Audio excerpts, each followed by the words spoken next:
নমস্কার ছোট বন্ধুরা, কেমন আছো? নিশ্চয়ই তোমরা ভালো আছো। আজকে আবার আর একটা হাদা প্রধান মজাদার গল্প নিয়ে চলে এসেছি তোমাদের কাছে। গল্পটার নাম হচ্ছে হাদা প্রধান বল ভাগ।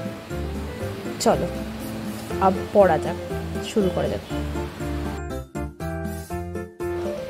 হাদা বলছে, তোদের জুটি কোনো কমের নয়, 6 গোল দিলি, আবার 3টে পেনাল্টি।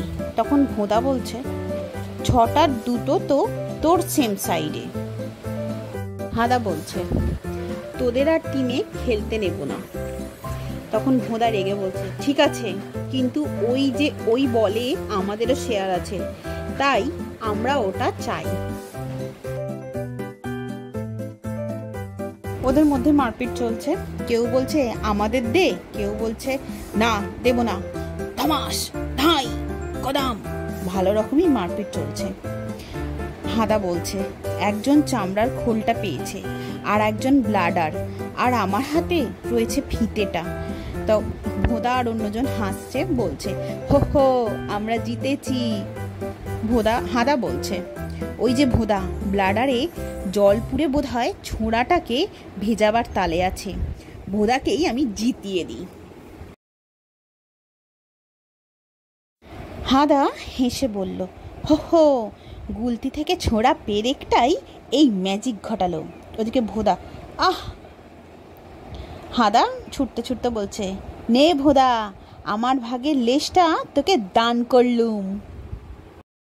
তারপর হাদা বলছে, এই যে সেই অন্য যে ছেলেটি, সে খেলতে খেলতে বলছে, ভিতরে কাগজ পুড়ে নিয়েছি, কাজেই এতে কাঁচ ভাঙবে না। হাদা বলটা পেয়ে তখন বলছে, এবার আমি একটা লাথি মেরে দেখি। একটা শট মেরে তখন হাদা বলছে, আমার শটের জোর দেখেছিস?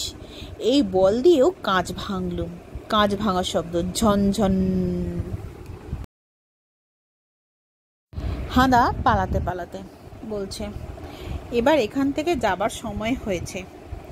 যার বাড়ি কাঁচ ভেঙেছে সে বলছে, তুই আমার সার্সির কাঁচ ভেঙেছিস? এদিকে আয়। যে প্রথমে যে ছেলেটা খেলছিল সে বলছে, আমি ভাঙিনি।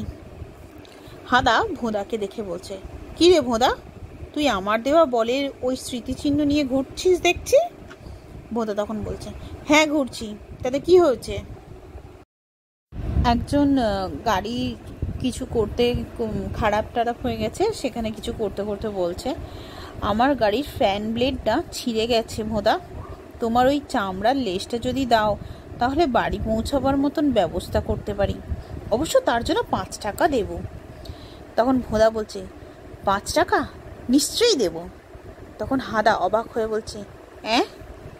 ভোদা হাদাকে দেখে আইসক্রিম খেতে খেতে বলছে, আহ, এই আইসক্রিমটা সত্যি বড় ভালো রে হাদা, ভাগ্যিস লেজটা দিয়েছিলি। হাদা তখন রেগে বলছে, বন্ধুরা, কেমন লাগলো ওই গল্পটা তোমরা কমেন্টে জানিও, আর ভালো লাগলে লাইক শেয়ার অবশ্যই করো। তোমরা সাথে থেকো, আর যারা নতুন বন্ধুরা এই গল্পটা শুনলে তারা অবশ্যই চ্যানেলটাকে সাবস্ক্রাইব করে দিও। এই গল্পটা শোনার জন্য তোমাদের সবাইকে অনেক অনেক ধন্যবাদ।